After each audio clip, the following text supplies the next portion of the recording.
Assistant டைரக்டராக பார்க்கும்போது ஒரு விளையாட்டு பையன் மாதிரி தான் இருப்பார். இப்போ அன்னைக்கு பார்த்த அந்த பையன் இன்னைக்கு இவ்வளோ பெரிய உயரத்தில் உலகமே திரும்பி பார்க்கக்கூடிய ஒரு அளவுக்கு ஒரு பெரிய டைரக்டர்.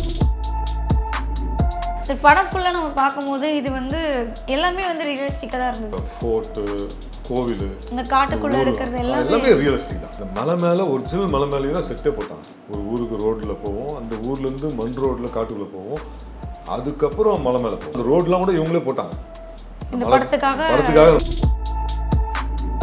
ஸோ உங்களோட காஸ்டியூமாக இருக்கட்டும், இந்த மேக்கப்லாம் வந்து எவ்வளோ நேரம் ஆச்சு சார்? 1.5 மணி நேரம் ஆகும் கண்டிப்பாக. அதை விட ரூமுக்கு போயிட்டு ஒரு 3 வாட்டி தலை குளிச்சா தான் மொத்த கலரும் போகும். வந்து ஈவினிங் 5:30 ஷாட்டுக்கு மார்னிங்கே மேக்கப் போட்டு உட்காந்த காரணம் ஏன்னா சாப்பிட முடியாது. தண்ணி குடிக்கிறத விட மாஸ்டர் எப்படி இருக்கீங்க, இந்த படத்தில் நம்ம பண்ணுறோம் ப்ராம்ப்டிங் கொடுப்பீங்களா அப்படின்னு. மாஸ்டர் ப்ராம்ப்டிங்லாம் கிடையாது, லைவ் டப்பிங் அப்படின்னா. ஐயா சாமி என்ன சார் இப்படி சொல்லிட்டீங்க, 4 பக்கம் 3 பக்கம்லாம் வந்து ப்ராம்ப்டிங் கொடுத்துருந்தா தான் பேச கொடுத்து கரெக்டாக இருக்கும் அப்படின்னு சொன்னேன். அவர் இல்லை மாஸ்டர் சாரி மாஸ்டர் அப்படின்ட்டேன். யாருக்குமே இந்த எத்தனையோ இன்டர்வியூஸ் கூட அட்டன் பண்ணியிருப்பேன். இன்டர்வியூட எண்டில் கேட்பாங்கல்ல, சார் அடுத்து என்னென்ன படம் ரிலீஸ் ஆகும் போது என்னென்ன படம் பண்ணிட்டுருக்கீங்க அப்படியே எல்லா இன்டர்வியூஸ்லும் ஒரு கேள்வி கொடுப்பார். அப்போ கூட நான் வந்து காந்தாரா படத்தில் நடிச்சிருக்கேன்னு எந்த இன்டர்வியூ சொன்னது வந்தாவது சொல்லிட்டு நாளைக்கு வந்து பார்த்துட்டு என்ன எங்கே இருக்கிறீங்க அப்படின்னு கேட்டாங்கன்னா அசிங்கமாக இருக்குன்னு சொல்லிட்டு நான் டைரக்ஷன் பண்ணும்போது நம்ம என்ன பண்ணணுங்கிறது அவ்வளோ அழகாக நடிச்சுக்காப்பார். அவரே ஆமாம் நடிச்சுக்காப்பார். கண்ணெல்லாம் கூட அவர் பண்ணதில் 50% நான் பண்ணியிருந்தாவே அதிகம் தான்.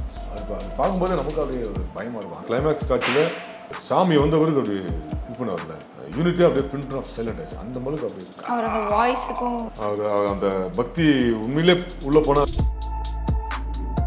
ஃபஸ்ட்டு ஒருத்தர் இருந்தாங்கன்னா அப்புறம் அடுத்தடுத்து 2-3 நிமிஷம் இந்த மாதிரி ஒரு டைரக்டருக்கே ஆக்சிடென்ட் ஆகிடுச்சுன்னு டைரக்டருக்கு மெசேஜ் பண்ணேன். மெசேஜ் அனுப்புறாரு, டேக் கேர் சார் அப்படின்னு மெசேஜ் அனுப்புறாரு அப்படின்னு என்னை கிண்டல் பண்ணி பண்ணியிருந்தாரு. அவரை பொறுத்த வரைக்கும் என்ன தடைகள் வந்தாலும் இந்த படம் வந்து ரிலீஸ் பண்ணி ஆகணுன்றதுல ரொம்ப.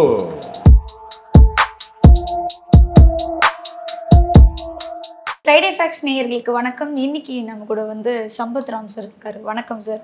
வணக்கம், அனைவருக்கும் வணக்கம். எப்படி இருக்கீங்க? நல்லா இருக்கும். ஸோ காந்தாரா சாப்டர் 1 வந்து வெற்றிகரமாக வந்து ஓடிட்டுருக்கு. ஸோ அந்த படத்தில் நீங்கள் ஒரு சூப்பரான ஒரு கேரக்டர் பண்ணியிருக்கீங்க. அந்த கேரக்டர் பார்க்கும்போதே அது நீங்கள் தான் அப்படின்றது எங்களால் ஐடென்டிஃபை பண்ணவே முடியல. எல்லாருக்குமே வந்து ஒரு சர்ப்ரைஸாக இருந்தது.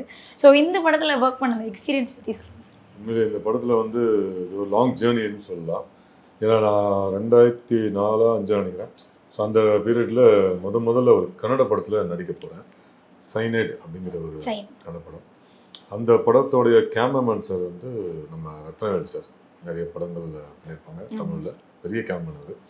ஸோ அவர் மூலிமா தான் வந்து அந்த படத்தோட டைரக்டர் ஏஎம்ஆர் ரமேஷ் சார்கிட்ட எனக்கு அறிமுகம் கிடைச்சிது. ஸோ அந்த படத்தில் சுரேஷ் மாஸ்டர் அப்படிங்கிற ஒரு முக்கியமான கதாபாத்திரத்தில் நடித்தேன். அப்போ ரிஷப் ஷெட்டி சார் வந்து அந்த படத்தில் அசிஸ்டன்ட் டைரக்டராக ஒர்க் பண்ணுறாரு. அவருக்கும் அந்த படம் தான் முதல் படம் அசிஸ்டன்ட் டைரக்டராக ஒர்க் பண்ணுறது. ஸோ அப்படி இந்த படத்தோட ஷூட்டிங்லாம் முடிஞ்சு நல்லா நான் எப்பவுமே டைரக்ஷன் டிபார்ட்மெண்ட் கூட எப்பவுமே நல்லா க்ளோஸாக பழகக்கூடிய ஒரு நபர். ஏன்னா நமக்கு டைரக்டருக்கு தான் நமக்கு கேரக்டர் கொடுக்குறாங்க.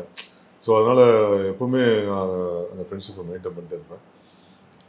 இந்த படத்தோட படப்பிடிப்புலாம் முடிஞ்சு போஸ்ட் ப்ரொடக்ஷன்லாம் சென்னையில் தான் நடந்துச்சு. ஏன்னா கேமராமேன் சார் வந்து சென்னை, அப்புறம் அந்த படத்தோட எடிட்டர் ஆண்டனி சார் சென்னை.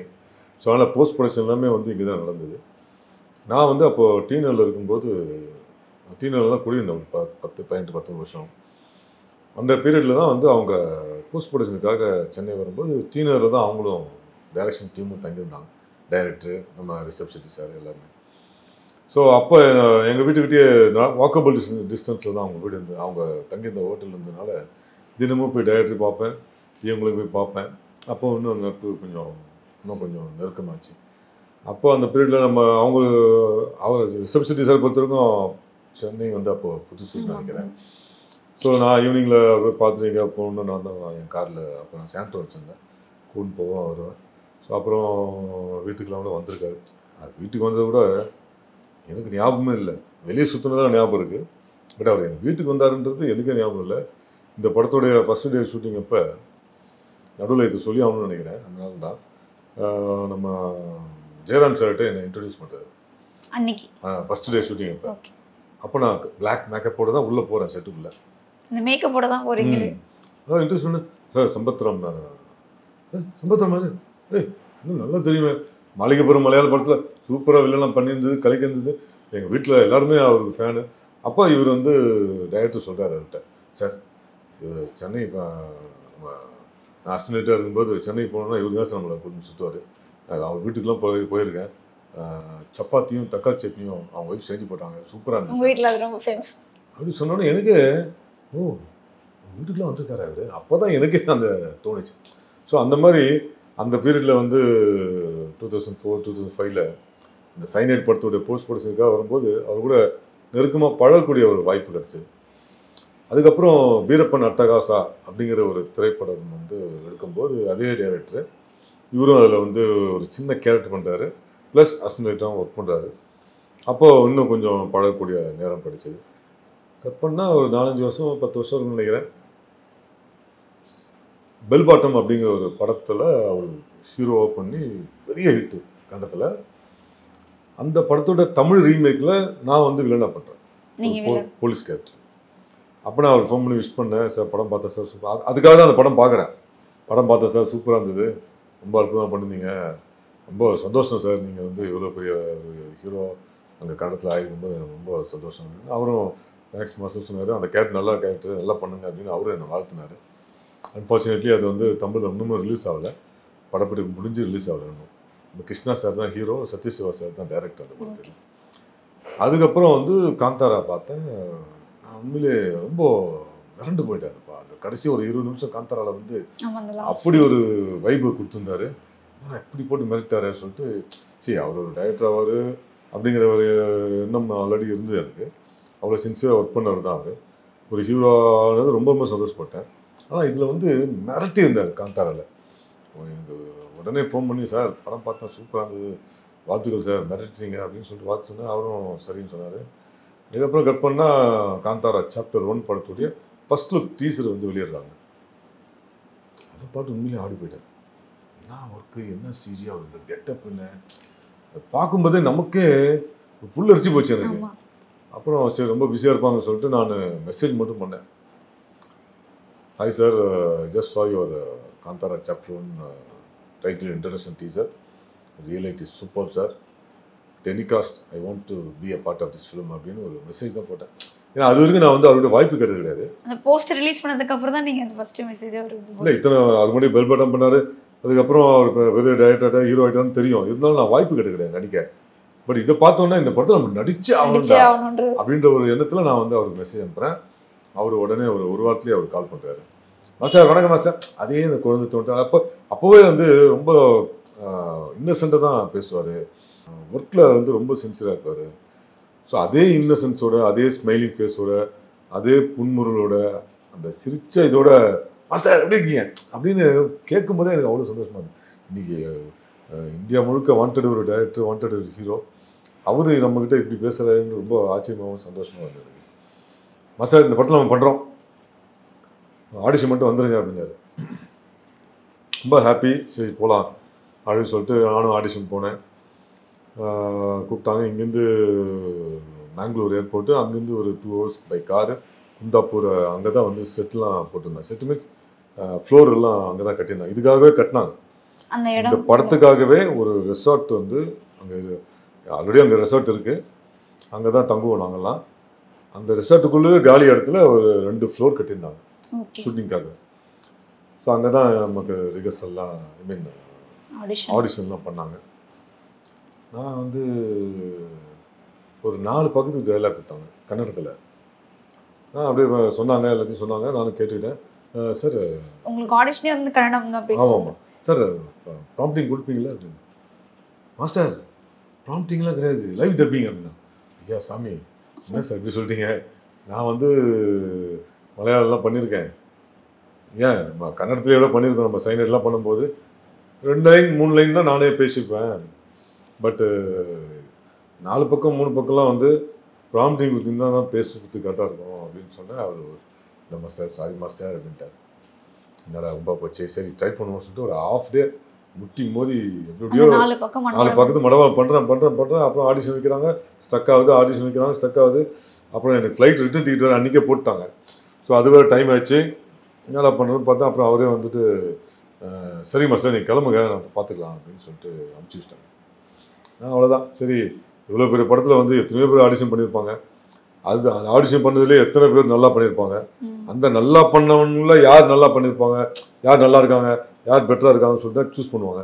நம்ம நல்லாவே ஃபஸ்ட்டு பேசலை, நல்லாவும் நடிக்கலை, அப்போ நம்ம எப்படி செலக்ட் ஆகும்ன்றதுல சரி ஓகே நமக்கு இல்லை, நமக்கு இந்த படம் இல்லை அப்படின்ற எண்ணத்தோடு நான் ரிட்டர்ன் ஆகிறேன்.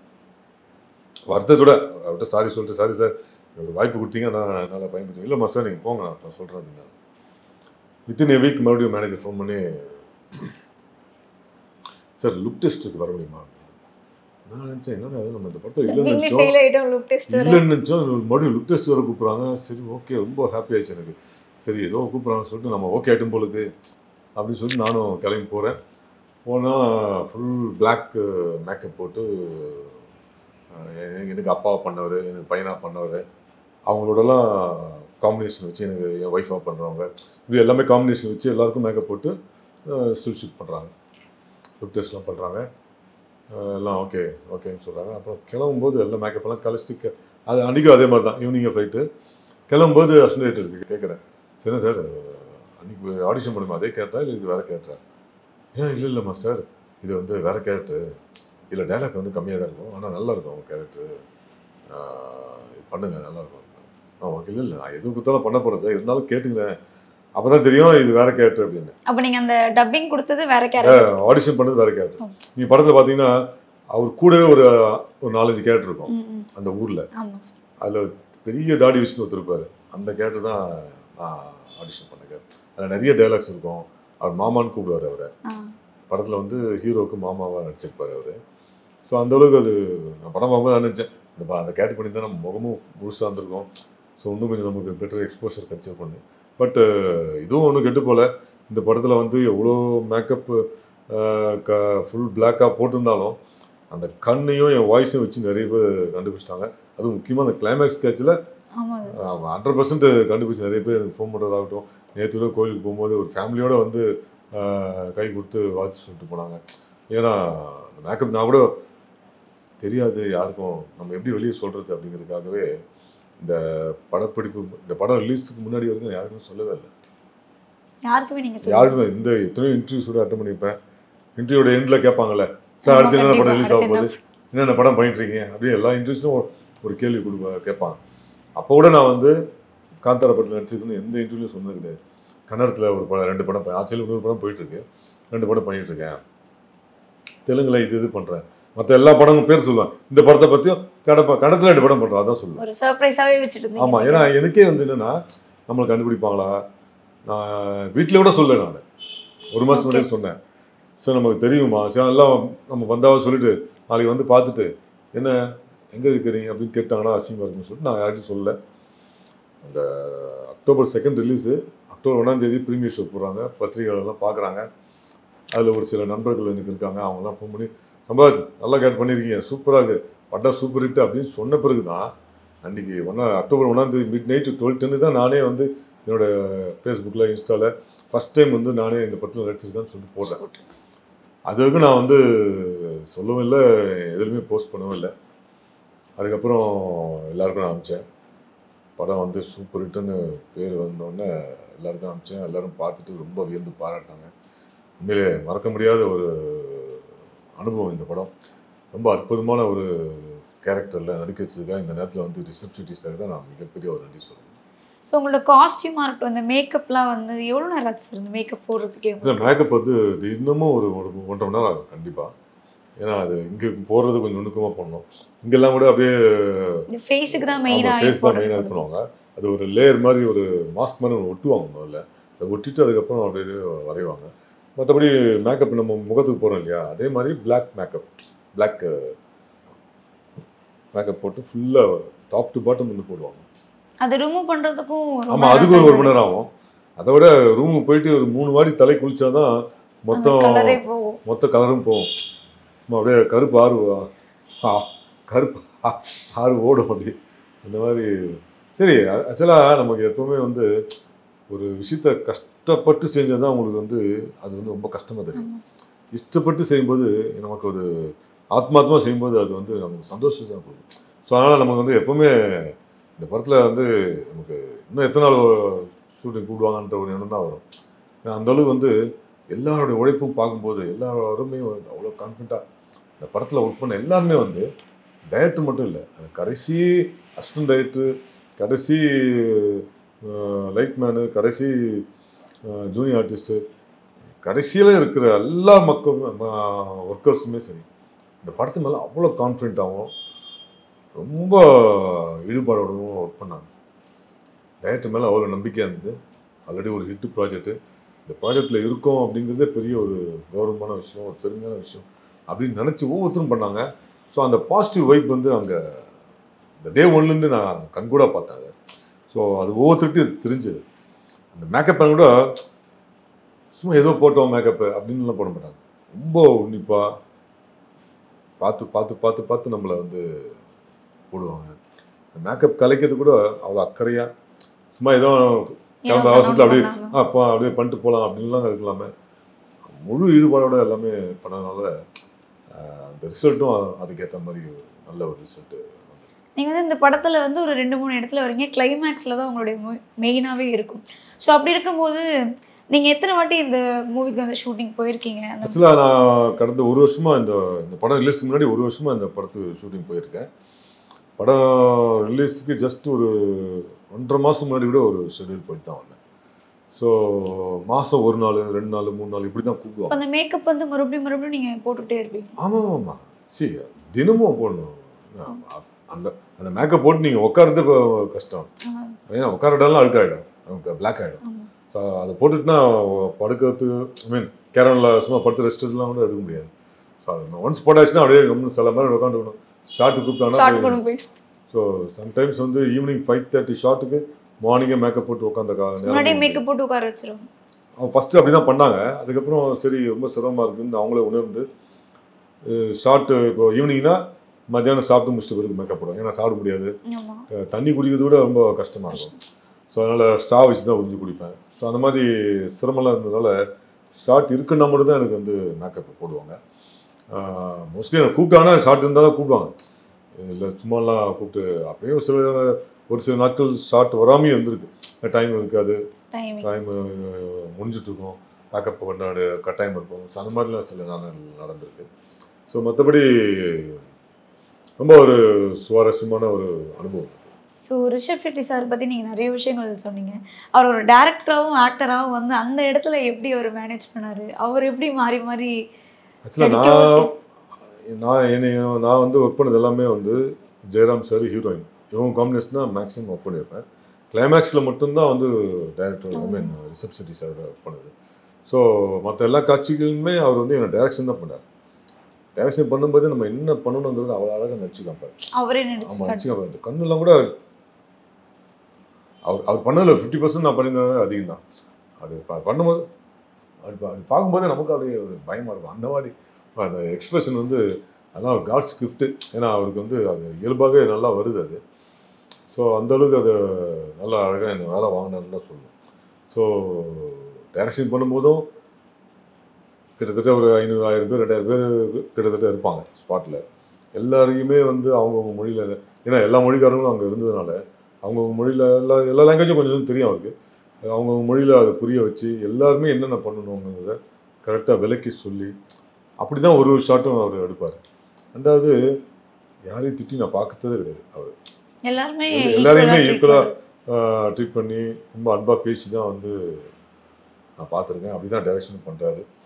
ஸோ நான் பார்த்த வரைக்கும் அந்த கிளைமேக்ஸ் காட்சியில் அந்த சாமி வந்தவருக்கு அப்படி இது பண்ணுவார்ல, அது மட்டும் ஒரே நாள் அது பல நாள் எடுத்திருப்பாங்க. அந்த விமன் காந்தாராவும் இது கொஞ்சம் டிஃப்ரெண்டாக இருந்தது. ஆமாம். ஸோ அந்த அந்த அந்த டிரான்ஸ்லேஷன் பண்ணும்போது நான் ஒரே நாள் மட்டும் பார்த்தேன், ஒரே ஷார்ட் மட்டும் பார்த்தேன். அப்போ நான் இருந்தப்போ அது பார்க்கும்போது த ஹோல் யூனிட்டே அப்படியே பிரிண்ட் ஆஃப் சைலண்ட் ஆச்சு. அந்த அளவுக்கு அப்படி அவர் அந்த வாய்ஸுக்கும் பார்த்தோன்னா அது உண்மையிலே ரொம்ப பெருமைப்பாங்க பார்க்கும்போது. ஸோ இதெல்லாம் வந்து அவர் இயற்கையாகவே அவர் அந்த பக்தி உண்மையிலே உள்ளே போனால் எப்படி வருமோ அந்த மாதிரி தான் அவர் அப்படியே அதே வாழ்ந்திருக்கன்னு தான் சொல்லுவேன். இந்த படமாக பார்க்கும்போது அப்படி பிரமிப்பாக இருந்தது. ஸோ அதுதான் ரிஷப் ஷெட்டி. சரி, படம் ஃபுல்லாக நம்ம பார்க்கும்போது இது வந்து எல்லாமே வந்து ரியலிஸ்டிக்காக தான் இருந்தது. இது வந்து செட்டிங்ஸ் அந்த மாதிரி ஒரு விஷயம் இல்லை. இந்த படத்தில் எல்லாமே வந்து ரியலிஸ்டிக் தான் நீங்கள் பார்த்துருப்பீங்களே. ஆமாம், ஆக்சுவலாக அந்த ஃபோர்ட்டு அந்த கோவில், இந்த காட்டுக்குள்ள ஊர் இருக்கிறது எல்லாமே எல்லாமே ரியலிஸ்டிக் தான். ஒரு மலை, ஒரு வருஷமோ 2 வருஷமோ தெரியல, ஃபுல்லாக லீஸுக்கு எடுத்து அந்த மலை மேலே ஒரிஜினல் மலை மேலேயே தான் செட்டே போட்டாங்க. அது வந்து ஒரு ஊருக்கு போனோம், மூகாம்பிகை கோயில் இருக்குங்களா கர்நாடகாவில், அங்கே தான் தங்கியிருந்தோம். அங்கேருந்து ஒரு ஊருக்கு ரோட்டில் போவோம், அந்த ஊர்லேருந்து மண் ரோட்டில் காட்டுக்குள்ளே போவோம், அதுக்கப்புறம் மலை மேலே போவோம். இதெல்லாம் அந்த ரோட்லாம் கூட இவங்களே போட்டாங்க இந்த படத்துக்காக. படத்துக்காக மலை மேலே போய், ஏன்னா கேரவன் போனோம், மக்கள்லாம் 2000 பேர் 3000 பேர் போனோம். ஸோ இவங்கெல்லாம் போகிறதுக்கு அவங்களாம் அங்கே எல்லா ஃபெசிலிட்டிஸும் அங்கே தேவை இல்லையா? ஸோ அதெல்லாமே செய்கிறதுக்கு இங்கேருந்து ரோடெலாம் அவங்களே போட்டு அவ்வளோ பிரம்மாண்டமான செட்டுலாம் போட்டு எல்லாமே ரியல் பிளேஸில் ஒரிஜினல் செட்டு போட்டு தான் எடுத்தாங்க. ஸோ அந்த மேலே போகும்போதே நமக்கே சுற்றி பார்த்தா ஒரே காடாக இருக்கும், அவ்வளோ டென்ஸ்டு ஃபாரஸ்ட்டாக இருக்கும். காட்டுக்குள்ள போகும்போது பூச்சி அந்த மாதிரி விஷயங்கள்லாம் இல்லை, நிறைய எங்களுக்கு வந்து அந்த உங்களுக்கு சிரமம் தெரியல, எனக்கு அந்த திறமை தெரியல. ஏன்னா நம்ம ஒரு காரில் தான் போகிற வழி எல்லாமே வந்து நல்லா நீட்டாக ரோடெலாம் போட்டு வச்சுருந்தாங்க. மண் ரோடாக இருந்தாலும் அழகாக போட்டு வச்சுருந்தாங்க, அதனால் எங்களுக்கு சிரமம் தெரியல. ஆனால் பிகினிங்கில் எவ்வளோ கஷ்டப்பட்டு போயிருப்பாங்க பாருங்கள். ஸ்டார்டிங்கில் ரோடு போடுறதுக்கு அதெல்லாம் ரொம்ப கஷ்டப்பட்டு தான் பண்ணியிருப்பாங்க. ஸோ அங்கே பிகினிங்கில் ஒர்க் பண்ணவங்களும் ரொம்ப சிரமமாக இருந்திருக்கும். அதெல்லாம் வந்து அமேசிங் ஒர்க். ஆக்சுவலாக அது ஈஸி கிடையாது. டென்ஸ் ஃபாரஸ்ட் ஃபுல்லாக அப்படியே ஒரு ஃபாரஸ்ட் அது. அதில் அப்படியெல்லாம் பண்ணதுனால தான் அவ்வளோ ரியலிஸ்டிக்காக அப்படியே அமைஞ்சிருக்கு. ரெண்டாவது இந்த கிளைமேக்ஸ் காட்சிகளில் ஃப்ளோருக்குள்ளே எடுத்தாங்க. அதெல்லாம் வந்து இந்த தீப்பழம்பு வருது, சாமி வருது, அதெல்லாம் வந்து ஃப்ளோருக்குள்ளே எடுத்தாங்க. அதெல்லாம் சிஜி ஒர்க்கு பண்ணாங்க. ஆனால் சிஜினே தெரியல படம் பார்க்கும்போது. நம்மளை மீறி ரியலாகவே அந்த நமக்கு என் கையெல்லாம் உண்மையிலே கை கால்லாம் அந்த ஹீரோ அப்படியே ஆடும்போது நம்ம கை கால்லாம் அப்படியே ஆடுது, ஆட்டோமேட்டிக்காக ஆடுது. அப்புறம்லாம் நம்ம என்ன ஆடுறோம் அப்படின்னு சொல்லிட்டு நம்மளே உணர்ந்து அப்படியே அமைதியாக உட்கார வேண்டியதாக. அந்த அளவுக்கு ரியல் பர்ஃபார்மன்ஸாக அப்படியே லைவாக வாழ்ந்துருக்காங்க. நம்ம தியேட்டரில் மக்கள் பார்க்கும்போது நிறைய வீடியோஸ் பார்த்துருப்போம். தியேட்டரில் பார்க்குற மக்களே வந்து அந்த டைமில் அவங்க ரியாக்ட் பண்ணுறதா இருக்கட்டும், அதெல்லாமே ரொம்ப ஆச்சரியமாக தான் இருந்துச்சு. ஸோ மெயின் கேரக்டர் வந்து இன்னொன்று வந்து ஜெயராம் சாரும் அதே மாதிரி ருக்மிணி மேம். ஸோ இவங்க 2 பேர் கூட ஒர்க் பண்ணுற அந்த எக்ஸ்பீரியன்ஸ் எப்படி சார் இருந்துச்சு? உண்மையிலே அதான் சொன்னேன் already. First day Jayaram sir கிட்ட ஹீரோ இன்ட்ரடியூஸ் பண்ணும்போதே அவர் என்னை ரொம்ப உயர்ந்து பார்த்தாரு. ரொம்ப எப்படி ரொம்ப மேக்கப்பாக இருக்குது.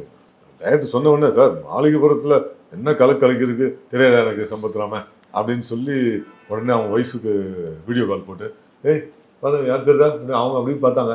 ஏய் சம்பத்ராம் மாளிகைபுரம் சம்பத்ராமா சார், உங்களோட ஆக்டர் ரொம்ப சூப்பராக இருந்துச்சு சார் மாளிகைபுரத்தில் அப்படின்னு சொல்லிட்டு அவங்களும் என்னை வாழ்த்துனாங்க. ஜெயராம் சாரும் என்னை வந்து மாளிகைபுரத்தில் உங்களுக்கு நீங்கள் வந்து மலையாளத்தில் இன்னைக்கு ஃபேமஸான வில்லன் அப்படின்னு அவர் எனக்கு சொல்லி என்னுடைய கேரக்டரை பற்றி சொல்லி என்னை வாழ்த்தினார், அந்த மாளிகைபுரம் படத்தை பற்றி சொல்லி. ஸோ அந்த அளவுக்கு வந்து ஜெம் ஆஃப் அ பர்சன். ரெண்டாவது அவ்வளோ பெரிய ஒரு லெஜெண்டு. மலையாளம், தெலுங்கு, தமிழ் ஏகப்பட்ட படங்களில் பெரிய பெரிய கேரக்டர் பண்ணவர், பெரிய பெரிய ஜாம்பவான்கள் கூட நடித்தவர். நம்ம ஊர் ரொம்ப சிம்பிளாக அப்படியே பழகினார். நான் வந்து வளர்ந்து ஒரு நடிகர் சின்ன சின்ன கேரக்டர்லேருந்து பண்ணி இப்போ தான் ஒரு நல்ல நல்ல படங்கள். நீங்களும் பல மொழிகளில் நடிக்க ஆமாம், இப்போதான் அதெல்லாம் நடந்துட்டுருக்கு. என்கிட்டையுமே வந்து ஏதோ பல நாள் பழகின ஒரு நடிகர் மாதிரி என் கூட நல்லா பழகினார். நாங்கள் போய் ஒரே ரெசார்ட்டில் ஹீரோயின் நாங்கள்லாம் ஒரே ரெசார்ட் தங்கியிருக்கும்போது தினமும் காலையில் எங்களுக்கு சம்டைம்ஸ் வந்து ஆஃப்டர்நூன் தான் ஷார்ட் வரும்னுவாங்க. அப்போ நாங்கள் என்ன பண்ணுவோம், 2 பேரும் அங்கே அந்த ரெசார்ட்டுக்குள்ளேயே வாக்கிங் போயிட்டு அப்படியே ஒரு ரிலாக்ஸாக ரெஸ்டாரண்ட்டில் போய் காஃபி சாப்பிட்டு பிரேக்ஃபாஸ்ட் பண்ணிவிட்டு அப்படி எல்லாம் 2 பேரும் ஒன்றா ஒரே காரில் போய் இதெல்லாம் வந்து மறக்க முடியாத மெமரிஸ், ஸ்வீட் மெமரிஸ் இதெல்லாம். ஏன்னா அந்த உயரத்துக்கு போன ஒரு நடிகர் வந்து இந்த மாதிரி வெப்பமிங்கில் இருக்கிற ஒரு நடிகர் கூட இவ்வளோ அந்யோன்யமாக பழகினது நான் இப்போ தான் ஃபஸ்ட் டைம் நான் அனுபவிக்கிறேன் அந்த மாதிரி ஒரு இதை. ஸோ அதெல்லாம் எனக்கு ரொம்ப சந்தோஷமாக இருந்தது.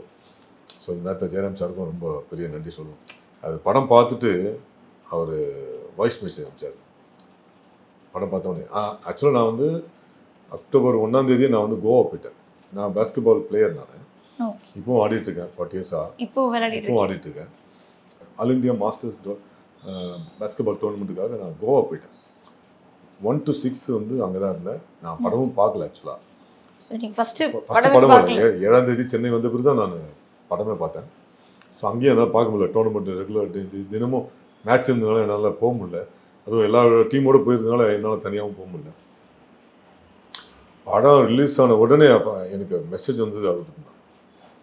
பிரபாத் படம் சூப்பர் ஹிட்டு, 1000 crores ஃபிலிம் இது, என்ன நல்லா இருக்கு, படம் சூப்பராக இருக்கு அப்படின்னு என்னை வாழ்த்தி வாய்ஸ் மெசேஜ் அனுப்பிச்சார். எனக்கு மறக்கவே முடியாது. சரி, அவர் எவ்வளோ பெரிய நடிகர் எனக்குலாம் அனுப்பணும் அவசியம் இல்லை, பட் அதை அனுப்பிச்சாரு. ரொம்ப சந்தோஷமாக இருந்தது. ஸோ அந்த மாதிரி அவர் கூட பழனதே எனக்கு ஒரு பெரிய சந்தோஷத்தை கொடுத்தது. நீங்கள் வந்து படத்தை பார்க்கும்போது உங்களுடைய கேரக்டர் அந்த ஸ்க்ரீனில் பார்க்குறப்ப எப்படி சார்? சென்னை வந்து ஃபஸ்ட்டு 7th அன்னைக்கு போய் ஃபஸ்ட்டு தேட்டரில் போய் படம் பார்க்கணும். ஏன்னா நிறைய இன்டர்வியூஸ் கொடுக்குதா இருந்தது. இங்கேருந்து கிளம்புறதுக்கு முன்னாடி மட்டும் ஒரே ஒரு சேனலில் இன்டர்வியூ கொடுத்துட்டு போயிருந்தேன். அது கூட சொன்னேன், சார் நான் நடித்தது யாருக்கும் தெரியுமா தெரியாதுன்னு தெரியல, என் முகத்தை பார்த்தா தெரியுவாங்க, அடையாளம் கண்டுப்பானான்னு தெரியல, அதனால் நீங்கள் வந்து படம் ரிலீஸுக்கு அப்புறம் நீங்கள் இன்டர்வியூ வந்து டெலிகாஸ்ட் பண்ணுங்க அப்படின்னு சொல்லிட்டு நாங்கள் ஒரு எனக்கு நண்பர் அவர், அதனால் கொடுத்துட்டு போயிட்டேன். அதுக்கப்புறம் வந்து தினமும் இன்டர்வியூ, இன்னி வரைக்கும் தினமும் வந்து இன்டர்வியூஸ் கொடுத்துட்டே இருக்கேன்.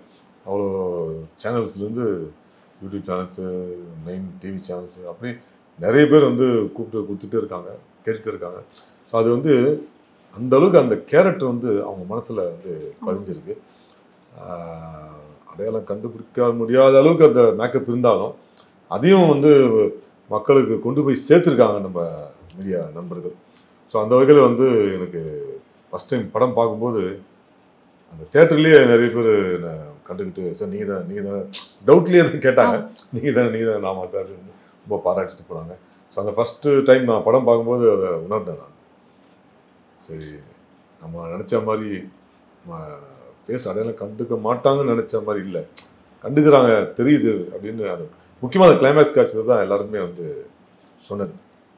உங்களுக்கு தெரியல சார், கிளைமேக்ஸில் நீங்கள் உங்கள் வாய்ஸு உங்கள் கிளைமேக்ஸில் உங்களுக்கு ஃபுல்லாக வந்து ஃபுல் பாடியும் தெரியாமல் இருக்குது. ருக்மிணி கேரக்டர் தான் வந்து ரொம்ப எல்லாருக்குமே ரொம்ப பிடிச்ச ஒரு கேரக்டராகவும் இருக்கு. ஏன்னா அவங்களுக்கு ஒரு ஃபேன்ஸே இருக்காங்க நிறைய பேர். அவங்க கூட ஒர்க் பண்ணுற அந்த எக்ஸ்பீரியன்ஸ் எப்படி சார்? நான் ஆக்சுவலாக மதராசி படம் பார்த்தேன்.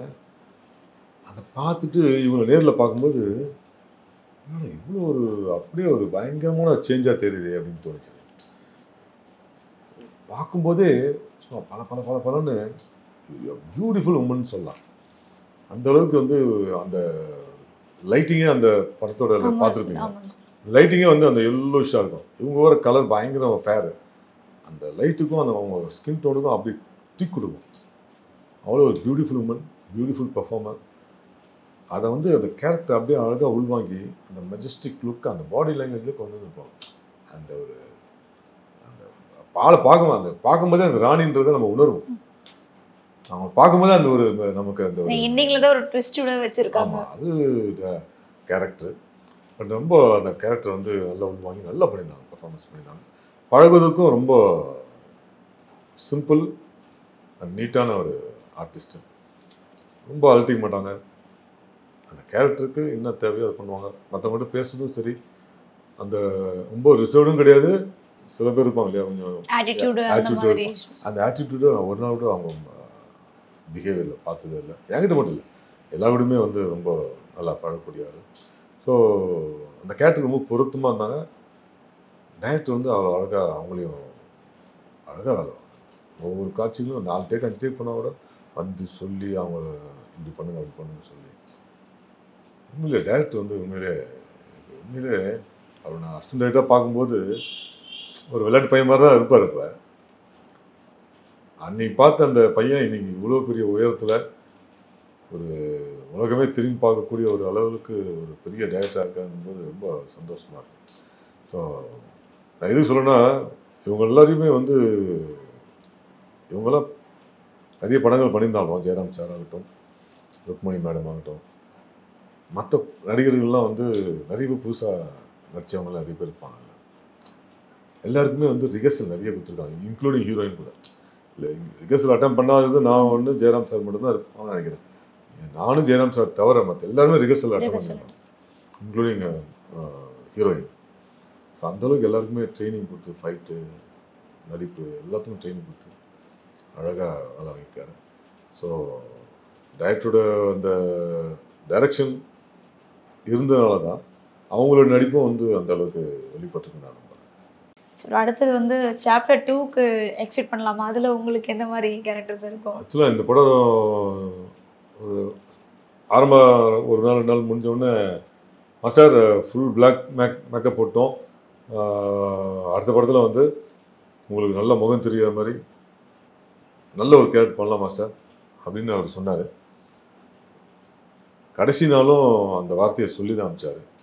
ஸோ அதனால் அடுத்த படம் வந்து காந்தாரா சாப்டர் 2வா இல்லை வேறு படமா தெரியல, ஆனால் அவர் சொன்னது வந்து இதுதான், அடுத்த படத்தில் நல்லா முகம் தெரிகிற மாதிரி நல்ல ஒரு கேரக்டர் பண்ணலாம் மாஸ்டர், கண்டிப்பாக அவர் கொடுப்பாருன்னு நான் நம்புகிறேன். ஸோ உங்களை ஹேர்ஸ்டைல்ஸுக்கு வந்து ஒரு மிகப்பெரிய ஃபேன்ஸ் இருக்குது. இப்போ எல்லாருமே இந்த மாதிரி தான் ஹேர்ஸ்டைல் வச்சுட்டு இருக்காங்க. ஸோ இதுக்கடுத்து இந்த ஹேர்ஸ்டைல் நீங்கள் கண்டினியூ பண்ணுறீங்களா அடுத்த படத்துக்கும்? ஆக்சுவலாக நான் வந்து சலார் அப்படிங்கிற ஒரு படம் பண்ணியிருந்தேன், பிரபாஸ் சார் படம். ஸோ அதில் ஒரு கேரக்டருக்காக பிரசாந்த் நீல் சார் வந்து இந்த தாடியும் முடியும் அப்படியே விட்டுருங்க, அதாவது விக்ரம் படம் முடிஞ்சவுடனே சலாரில் கமிட் ஆனேன். அப்போ பிரசாந்த் நீல் சாரை போய் பார்க்க போகும்போது அவர் சொன்னது இந்த முடியை அப்படியே விட்டுருங்கனாரு. ஒரு 6 மாதம் கழிச்சு ஷூட்டிங்கு நடந்தது. ஸோ அந்த 6 மாதம் முடியுது அப்படின்னு அப்படியே விட்டுட்டேன். அப்புறம் ஷூட்டிங் ஸ்பாட்டில் பார்த்துட்டு இது நல்லா தான் இருக்குது அப்படியே விட்டுருங்க அப்படின்னு. இது முடியை வந்து கலைச்சி விட்டால் கொஞ்சம் ஒரு லுக் இருக்கும் இல்லையா, அந்த லுக்கில். ஸோ அந்த லுக்கில் தான் அந்த படத்தில் நான் நடிச்சிருப்பேன். ஸோ அந்த படத்தோடைய செகண்ட் பார்ட் எடுக்கிறேன்னு சொன்னாங்க. ஸோ அதனால் அப்படியே மெயின்டைன் பண்ண ஆரம்பித்தேன். அதை மெயின்டைன் பண்ண காலகட்டத்தில் நிறைய படங்கள் அடுத்து கமிட் ஆகி 1 by 1 அடுத்தடுத்து பண்ணிகிட்டே இருக்கேன். அப்படி தான் வந்து காந்தாரா சாப்டர் 1 நடித்தேன். So I'm waiting for Salaar part 2. So அது வரைக்கும் இந்த லுக்கு வந்து அப்படியே மெயின்டைன் பண்ணிகிட்டு இருக்குன்னு நான் நினைக்கிறேன். மற்றபடி பிளான் பண்ணிலாம் எதுவும் நான் பண்ணல, அதுவாக வந்து. ஆமாம், அது வந்து பிரசாந்த் நீல் சார் தான் நான் நன்றி சொல்லணும். ஏன்னா இந்த கெட்டப்பில் வந்து எனக்கு இது புது லுக்கு. சில டைரக்டர்ஸ் வந்து இந்த கேரக்டருக்கு இது கரெக்டாக இருக்கும் ஃபீல் பண்ணி நிறைய படங்கள் இப்போ இந்த லுக்கில் நான் பண்ணிகிட்ருக்கேன். சில டைரக்டர் வந்து இல்லை சார் முடியை விரிச்சு விட்ருங்க அப்படின்னுவாங்க, முடியை விரிச்சியும் நான் சில படங்களில் பண்ணுறேன். ஸோ வெரைட்டி ஆஃப் கேரக்டர்ஸ் இப்போ கிடைக்குது, ரக்கடான கேரக்டர் கிடைக்குது. ஒரு படத்தில் ஒரு ஹீரோக்கு அப்பாவும் பண்ணுறேன், ஒரு நெகட்டிவாக இருந்து பாசிட்டிவாக மாறுற ஒரு கேரக்டர் பண்ணுறேன், சூப்பராக வந்துட்டுருக்கு. அதே மாதிரி நம்ம சமுத்திரகனி சாரோடைய டைரக்ஷனில் ஒரு ஆர்டிசம் பாதிக்கப்பட்ட ஒரு குழந்தையோடைய அப்பாவாக நான் நடிச்சிட்ருக்கேன். நெகட்டிவாக தான் இருக்கும், பட் ஆனால் ஒரு ஆப்டான ஒரு ரோல். அந்த மாதிரி நல்ல நல்ல கேரக்டர் கிடைச்சிட்ருக்கு. அந்த வகையில் எனக்கு வந்து உண்மையிலே ரொம்ப சந்தோஷம். ஏன்னா நான் முதல்ல வந்து ஃபுல் 1 வாரம் தாடியோடு இருப்பேன், மீசை வச்சுக்கிட்டு இருப்பேன். அப்போ வந்து ஒன்று போலீஸ் பண்ணுவேன், இல்லைன்னா வில்லன் கூட ஹீரோ ரவுடி கேரக்டர் பண்ணுவேன். இப்படி தான் போயிட்டு இருந்தது. இந்த முடியும் தாடியை வளர்த்த பிறகு தான் மெயின் வில்லன், மெயின் கேரக்டர்ஸ். இது முன்னாடி மெயின் வில்லன்லாம் பண்ணியிருக்கேன் ஒரு சில படங்களில். இப்போது யார் கூப்பிட்டாலும் நம்மளை வந்து ஒன்று மெயின் வில்லனா இல்லாட்டி மெயின் கேரக்டராக எந்த மொழியாக இருந்தாலும் ஒரு 4 சீனாக இருந்தாலும் நம்ம சீன் சொல்லிக்கிற அளவுக்கு கேரக்டர் தான் கூப்பிட்றாங்க. அந்த வகையில் வந்து எனக்கு ஒரு பெரிய ப்ளஸ்ஸாக இந்த கெட்டப் வந்து அமைஞ்சிருக்குன்னு தான் நம்புகிறேன். சரி, ஃபர்ஸ்ட் ஆஃப் ஆல் எப்போவுமே வந்து அந்த லுக்கு தான் ஃபஸ்ட்டு டிசைட் பண்ணுவாங்க. ஒரு டைரக்டர் ஒரு ஆர்டிஸ்ட்டை பார்க்குறாங்கன்னா இந்த லுக்கா சரி ஓகே அப்போ தான் அந்த கேரக்டர் அப்படி அந்த லுக்கு தான் டிசைட் பண்ண வைக்கிறது ஒரு டைரக்டர். சரி இந்த கேரக்டருக்கு இந்த லுக்கு கரெக்டாக இருக்கும் அப்படின்னு. ஸோ அந்த வகையில் என்னை வந்து இப்போது வர இயக்குநர்கள், ஆல்ரெடி பண்ண இயக்குநர்கள் நல்ல நல்ல கேரக்டர் என்னை ஃபீல் பண்ணி கொடுத்துட்ருக்காங்க. ஸோ அந்த வகையில் ரொம்ப சந்தோஷம் தான் இந்த லுக்கில் இருக்கிறது. நீங்கள் வில்லனா வந்து இப்போது கண்டினியூஸாக நிறைய மூவிஸ் பண்ணிகிட்டு இருக்கீங்க, அப்கமிங்ஸும் நிறைய மூவிஸ் உங்களுக்கு இருக்குது. என்றைக்காவது வந்து ஒரு பாசிட்டிவ் கேரக்டரில் இந்த கேரக்டர் வந்து நம்ம பண்ணணும் அப்படின்னு தோணிடுங்க சார்? ஆக்சுவலாக பாசிட்டிவாக நெகட்டிவ் எல்லாமே கேரக்டர் தான். ஒரு நடிகனாக இருக்கும்போது எல்லா கேரக்டர் இருந்தாலும் பண்ணணும்னு தான் ஆசைப்படுவோம். அந்த மாதிரி வந்து பாசிட்டிவ் ரோல்ஸும் நான் பண்ணியிருக்கேன். ஆக்சுவலாக கள்ள துப்பாக்கின்னு ஒரு படம், அந்த படத்தில் வந்து ஹீரோயினுக்கு அப்பாவாக ஒரு கேரக்டர். நான் சொல்கிறது ஒரு 10-12 வருஷம் மாதிரி அப்போயே நான் பண்ணியிருக்கேன். துப்பாக்கின்னு ஒரு படம் தெரியுங்களா, அந்த படத்துக்கு கூடவே இந்த படம் வந்ததுனால அப்போ கொஞ்சம் கிளாஸ் கூட ஆச்சுன்னு வச்சுங்க. அதே டைரக்டர், அந்த டைரக்டர் பேர் வந்து லோகியாஸ். அவர் அடுத்து வந்து சர்வதேசம் அப்படின்ற படத்தை இயக்குனார். ஒரு 75% ஷூட்டிங் முடிஞ்சு அந்த படம் வந்து இப்போ வரைக்கும் பாதியில் நிற்கிது. இனி அந்த படத்தை கண்டினியூ பண்ண முடியாது. அந்த படத்தில் வந்து ஒரு திருநங்கையாக நான் நடிச்சிருந்தேன், ஒரு பாசிட்டிவான ரோலில். அற்புதமான ஒரு கேரக்டர். அன்ஃபார்ச்சுனேட்லி மேற்கொண்டு பணம் அந்த ப்ரொடியூசர்னால புரட்ட முடியாதனால அந்த படம் அப்படியே பாதியில் நின்று போச்சு. இப்போது நான் அதை ட்ரை பண்ணிகிட்டே இருக்கேன். சரி, அந்த படத்துக்கு ஒரு நல்ல ப்ரொடியூசர் வச்சு அந்த படம் கண்டிப்பாக எடுக்கப்படும். நம்ம அதில் ஆக்சுவலாக அந்த கேரக்டர் தான் ஹீரோ கேரக்டர், திருநங்கை கேரக்டர் தான் ஹீரோ கேரக்டர். ஸோ அந்தளவுக்கு ஒரு அற்புதமான ஒரு ஸ்கிரிப்ட். அந்த படம் என்றைக்கு வந்தாலும் ஒரு நல்ல ப்ரொடியூசர் வச்சு அதை படம் மறுபடியும் ஃப்ரெஷ்ஷாக ஸ்டார்ட் பண்ணி ஒரு வெற்றி படமாக அமையும் நம்பிக்கையோடு காத்துட்ருக்கேன். அந்த படம் தான், அந்த கேரக்டர் தான் நான் வந்து எதிர்பார்த்துட்டே இருக்கேன். இந்த படம் எடுக்கப்படும், நமக்கு ஒரு பெரிய பேர் கிடைக்கும் அப்படின்ற நம்பிக்கையோடு காத்துட்ருக்கேன். சார் அதே மாதிரி வந்து இப்போ பல வருடங்களுக்கு முன்னாடி இருக்க சம்பத்துக்கும் இப்போ இருக்க சம்பத்துக்கும் என்ன டிஃப்ரென்ஸ் நீங்கள் ஃபீல் பண்ணுறீங்க? அதாவது முன்னாடி வந்து நிறைய படங்களில் வில்லன் கூட ஹீரோ கூட பண்ணியிருப்பேன். இப்போது நான் மெயின் வில்லனாக பல மொழிகள்லையும் பண்ணுறேன். அது ஒரு டிஃப்ரென்ஸாக நான் பார்க்குறேன். ரெண்டாவது இந்த லுக்கு வந்து கொஞ்சம் பெரிய டிஃப்ரெண்ட்டாக ஒரு சேஞ்சை கொடுத்துருக்குன்னு நான் நம்புகிறேன். நீங்கள் பார்க்குற இயக்குநர்களுக்கும் நல்லா இருக்கு அந்த லுக்கு, எனக்கு ஏதாச்சும் வித்தியாசமாக கொடுத்து பார்ப்போம் அப்படிங்கிற ஒரு எண்ணத்தை வந்து தோற்றுவிக்குதுன்னு நான் நினைக்கிறேன். ஸோ முன்னாடி வந்து ஒரே மாதிரி தான் இருப்பேன் நான். ஒரே அந்த ஒரு இன்ஸ்பெக்டர் பண்ணால் போலீஸ் பண்ணால் ஷேவிங்கு, ரவுடியாக இருந்தால் லைட்டாக தாடி, லைட்டாக ஒரு வாரம் தாடி. ஸோ இப்படி இந்த லைட் டிஃப்ரென்ஸ்லேயே தான் ஓடிட்டுருப்பேன். நிறைய படங்களும் பண்ணேன் அப்போ ஆக்சுவலாக. இப்போ வந்து கொஞ்சம் படங்கள் ரொம்ப கம்மியாக இருந்தாலும் பட் நான் பண்ணுற கேரக்டர் நல்லா வெயிட்டான கேரக்டர். ஸோ அதுதான் நான் டிஃப்ரென்ஸாக பார்க்குறேன். அது கொஞ்சம் இப்போது ஸ்லோவாக போனாலும் இன்னும் ஏதாவது படம் நான் பண்ண பெரிய கேரக்டர் பண்ண படங்கள், இப்போது காந்தாரா மாதிரி, காந்தாரா சாப்டர் 1 மாதிரி அடுத்தடுத்து படங்கள் வந்து இப்போது சமுத்திரக்கனி படம் பண்ண சொன்னேன் இல்லையா, அந்த படம். அப்புறம் பிரகாஷ்குமார் சாருடைய படம் ஒன்று பண்ணி முடிச்சு இப்போ ரிலீஸ் ஆகுது, நீலம் ப்ரொடக்ஷன்ஸ், பாரஞ்சித் சாருடைய வெக்கை அப்படிங்கிற படம். மோசஸ் சார் தான் டைரக்டர், அவருடைய அசிஸ்டண்ட்டு. ஸோ அந்த படம், ஸோ அதெல்லாம் வந்து நல்ல நல்ல கேரக்டர்ஸ் பண்ணி இருக்கேன். ஸோ இதெல்லாம் ரிலீஸ் ஆகும்போது இன்னும் இதோட பெட்டரான கேரக்டர்ஸ், இன்னும் நிறைய டைரக்டர்ஸ் வந்து நம்மளை கூப்பிட்டு வாய்ப்பு கொடுப்பாங்கன்ற நம்பிக்கையோடு இருக்கேன். பாசிட்டிவாக போயிட்டுருக்கு, பார்ப்போம்.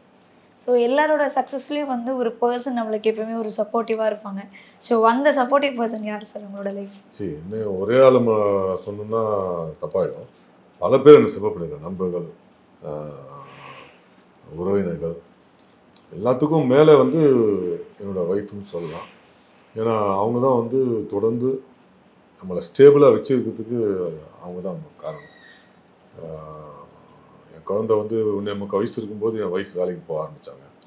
ஸோ அதிலிருந்து நமக்கு ஷூட்டிங் போவோம், ஷூட்டிங் போக மாட்டோம், வருமானம் வரும், வருமானம் வராது, ஒரு மாதம் வராது, இன்னொரு மாதம் வந்து அவங்க ஒரு வருஷம் சம்பாதிச்சா நம்ம ஒரே நாளில் ஒரே மாதம் சம்பாதிப்போம். ஸோ இது வந்து நிரந்தரம் இல்லாத ஒரு வருமானம், நிரந்தரமான ஒரு வருமானம் சொல்ல முடியாது சினிமாவில். பட் அந்த மாதிரி டைம்லலாம் ஒய்ஃப் வந்து அவங்க தான் வந்து என் ஃபேமிலியை ரன் பண்ணிட்டு போனது. ஸோ மெயின்னு சொன்னால் அவங்க சொல்லலாம். மற்றபடி நண்பர்கள் நிறைய பேர் இருக்காங்க. என் சித்தப்பா பையன் முரளி சொல்லலாம், என் close friend college mate KB Rajesh சொல்லலாம். இப்படி ஏகப்பட்ட பேர் இருக்காங்க நமக்கு சப்போர்ட்டாக இருந்தது. எல்லாத்துக்கும் மேலே நம்மளுடைய உதவி இயக்குநர்கள், இணை இயக்குநர்கள், இயக்குநர்கள், அவங்களோட சப்போர்ட் இல்லைன்னா வந்து இத்தனை வருஷம் நான் 28th இயர் ரன்னிங்கு, 28 வருஷமாக இன்னமும் ஃபீல்டில் இருக்குன்னா டைரக்ஷன் டிபார்ட்மெண்ட் தான். இந்த கேரக்டர் இவர் பண்ணால் சம்பத்தம் பண்ணால் கரெக்டாக இருக்கும் அப்படின்னு ஒரு டைரக்டர்கிட்ட எடுத்து கொடுக்குறது உதவி இயக்குனர் தான், இந்த இணை இயக்குனர் தான். ஸோ அவங்க சொல்லும்போது தான் டைரக்டருக்கும் சரி ஓகே கொடுக்கலான்ற கான்ஃபிடென்ட்டாக வரும். ஸோ அதனால் எல்லாருக்குமே இந்த நேரத்தில் வந்து என்னை வச்சு இயக்குநர்கள், உதவி இயக்குநர்கள், இணை இயக்குநர்கள், நண்பர்கள், சப்போர்ட் பண்ண நண்பர்கள், ஃபேன்ஸு நிறைய பேர் அவங்க எங்கேயாவது இப்போ நம்ம நேற்று கூட ஒருத்தர் கோயிலில் பார்த்து சொன்னாங்க, அவர் யாருன்னே தெரியாது, அவர் பாட்டுக்கு வந்தார், சார் காந்தாராவில் பார்த்தேன் சார் சூப்பரானு சொல்லிட்டு அவங்க சொல்லும்போது நமக்கு ஒரு உற்சாகம் வருதில்ல. ஸோ அந்த மாதிரி ஃபேன்ஸு, உறவினர்கள், இது என் மனைவி, என் குழந்தை, எல்லாருமே வந்து நம்ம நல்லா பண்ணுறோம் பண்ணலையோ நம்ம நல்லா பண்ணியிருக்கோன்னு நம்மளை ஒரு பூஸ்டப் பண்ணி நம்மளை வாழ்த்துறாங்க. அதுதான் நம்மளை வந்து இன்னமும் இருக்க வச்சிருக்கு சினிமாவில். ஸோ எல்லாருக்குமே நான் இந்த நேரத்தில் நன்றியை சொல்லிக்கிறேன். அவங்களாம் வந்து இந்த காந்தாரா படத்தில் இந்த கேரக்டர் பார்க்கும்போது அவங்களுடைய ரியாக்ஷன் எப்படி இருந்தது? ஒரு மாதிரி டிஃப்ரெண்ட்டாக இருந்துச்சுல இந்த கேரக்டர்? இல்லை, எல்லாருக்குமே வந்து ரொம்ப சந்தோஷம். நான் இந்த மாதிரி இவ்வளோ பெரிய படத்தில் நானும் ஒரு முக்கியமான கதாபாத்திரம் பண்ணியிருக்கேன். அட் சேம் டைம் அவங்களாம் வருத்தம், அவங்களுக்கு எல்லாருக்குமே வருத்தம் என்னன்னா முகம் முழுசாக தெரியலையன்ற ஒரு அதுதான் வந்து ரொம்ப இப்போ ஒரு ட்ரெண்டிங்ல வர போயிட்டு இருக்கு. சரி, அது வந்து சோஷியல் மீடியாவும் உங்களை மாதிரி மீடியாவில் இருக்கவங்க தான் காரணம். என்னைய கொண்டு போய் சேர்த்தது நீங்கள் தான். நான் தான் இதில் பண்ணியிருக்கேன் அப்படிங்கிறத மக்கள்கிட்ட போய் கொண்டு போய் சேர்த்தது உங்களை மாதிரி சோஷியல் மீடியா தான். உங்கள் எல்லாருக்குமே நான் இந்த நேரத்தில் நன்றி சொல்லணும். நான் மறந்துட்டேன் ஆக்சுவலாக. எல்லா சோஷியல் மீடியாவுக்கும் நான் வந்து மிகப்பெரிய ஒரு நன்றி சொன்னேன். ஏன்னா நீங்கள் இல்லைன்னா வந்து இது நான் தான் பண்ணேன்னு நிறைய பேர் தெரிஞ்சிருக்காது. அதுக்காகவே மிகப்பெரிய ஒரு நன்றியை சோஷியல் மீடியாக்காரங்களுக்கு எல்லாருக்கும் சொல்லுவேன். நன்றி. சார் இன்னொரு கேள்வி என்ன அப்படின்னா, இந்த படம் ஆரம்பிக்கும் போது முன்னாடியும் இந்த படம் நடந்துட்டு இருக்க ஷூட்டிங் நடந்துட்டு இருக்க டைம்ல நிறைய இன்சிடென்ட்ஸ் வந்து நடந்திருக்கு. 2-3 பேர் வந்து இறந்துருக்காங்க. ஸோ இதெல்லாம் நீங்கள் பார்க்குறப்போ எப்படி சார் உங்களுக்கு தோணும்? ஆக்சுவலாக நான் இருக்கும்போது எதுவும் நடக்கலை. லாஸ்ட் ஷெட்யூல் போகணும்னு சொன்னேன் இல்லைங்களா, அதுக்கு முன்னாடி தான் வந்து டிவியில் வந்து நியூஸில் பார்த்து தான் நானே தெரிஞ்சுக்கிட்டேன். ஃபஸ்ட்டு ஒருத்தர் இருந்தாங்க, அப்புறம் இன்னொருத்தர் இருந்தாங்கன்னு சொன்னாங்க. கேள்வி பண்ணும்போது ரொம்ப கஷ்டமாக தான் இருந்தது. அடுத்தடுத்து 2-3 நிமிஷம் இந்த மாதிரி கேள்விப்படுறோமே அப்படின்னு. அப்புறம் டைரக்டருக்கே ஆக்சிடென்ட் ஆயிடுச்சுன்னு நியூஸில் பார்த்தேன். அப்போ தான் டைரக்டருக்கு மெசேஜ் பண்ணேன். அப்புறம் மேனேஜருக்கு ஃபோன் பண்ணி கேட்டேன். இல்லை இல்லை சார், எல்லாம் சேஃப் தான், ஒன்றும் பிரச்சனை இல்லை அப்படின்னாங்க. டைரக்டருக்கு மெசேஜ் பண்ணேன், sir take care sir, be careful அப்படின்னு மெசேஜ் பண்ணேன். அந்த இன்சிடென்ட் நடந்து முடிஞ்சு அடுத்த ஷெட்யூல் லாஸ்ட் ஷெட்யூல் போகும்போது டைரக்டர் வந்து அவங்க ஒய்ஃப் தான் காஸ்டியூம் டிசைனர் அந்த படத்துக்கு. மாஸ்டர் மெசேஜ் அனுப்புறாரு, இது மாதிரி be careful master sir, take care sir அப்படின்னு மெசேஜ் அனுப்புறாரு. அப்படின்னு நான் அனுப்பிச்ச மெசேஜை ரொம்ப கேஷுவலாக, அதை வந்து சீரியஸாகவே எடுத்துக்காமல் ரொம்ப கேஷுவலாக வந்து என்னை கிண்டல் பண்ணி இது பண்ணியிருந்தார். ஸோ அவரை பொறுத்த வரைக்கும் என்ன தடைகள் வந்தாலும் இந்த படம் வந்து எடுத்து முடித்து ரிலீஸ் பண்ணி ஆகணுன்றதுல ரொம்ப கான்ஃபிடென்ட்டாக இருந்தார். சில பேர் வந்து ஸ்பாட்டில் இறந்தாங்க கேள்விப்படுறோம். சில பேர் வந்து அவங்கவுங்க வீட்லேயோ எங்கள் ரூம்லேயோ அப்படி இருந்திருக்காங்க. பட் இந்த படத்தில் ஒர்க் பண்ணவங்க இறந்துருக்காங்க. ஸோ அதெல்லாம் சேர்ந்து தான் இதில் நியூஸில் வருது, இந்த படத்தில் ஒர்க் பண்ணவங்க இறந்துட்டாங்க அப்படின்னு. ஒரு சில பேர் இறந்துருக்காங்க, இல்லைன்னு சொல்ல முடியாது. ஸோ எனக்கும் இந்த ஒரு சின்ன ஒரு இதாச்சு, சின்னடா இது மாதிரி ஆகுது அப்படின்னு. பட் எல்லாத்துக்கும் மேலே ஒரு சக்தி இந்த படத்தை வந்து முழுசாக எடுக்க வச்சு ரிலீஸ் ஆகி மிகப்பெரிய ஒரு வெற்றியை கொடுத்துருக்கு. ஸோ இந்த ஆத்மாக்கள்லாம் வந்து நன்றி சொல்லலாம். அவங்களாம் போய் வாழ்த்திருப்பாங்கல்ல, இவ்வளோ கஷ்டப்பட்டு எடுத்துட்டு இருக்காங்க, அவங்களுடைய உழைப்பும் அதில் இருக்கு. ஸோ அதனால் அவங்களுக்கும் நன்றி சொல்லலாம். கண்டிப்பாக சார். ஸோ காந்தாரா படத்தை பற்றியாக இருக்கட்டும், இல்லை உங்களுடைய பர்சனல் லைஃப் பற்றியாக இருக்கட்டும், நிறைய விஷயங்களை வந்து ஷேர் பண்ணிங்க சார். ஸோ அடுத்தடுத்த அப்டேட்ஸும் நிறைய உங்களுக்கு படங்கள் இருக்குது. அந்த படங்கள் எல்லாமே கண்டிப்பாக வெற்றி அடையணும். அது எங்கள் சைட்லேருந்து உங்களுக்கு ஒரு வாழ்த்துக்கள். ஸோ இன்னும் நிறைய விஷயங்கள் நம்ம பேசுவோம் சார். ஸோ காந்தாரா பற்றி நிறைய விஷயங்களை ஷேர் பண்ணதுக்கும், எங்கள் கூட டைம் ஸ்பெண்ட் பண்ணி இவ்வளோ தூரம் பேசினதுக்கும் ரொம்ப நன்றி sir. Thank you so much for joining us. ரொம்ப நன்றி. ரொம்ப அழகாக இன்டர்வியூ பண்ணீங்க. ரொம்ப நன்றி. இதை பார்த்துட்டு இருக்க எல்லாருக்குமே மிகப்பெரிய ஒரு நன்றி. Thank you sir.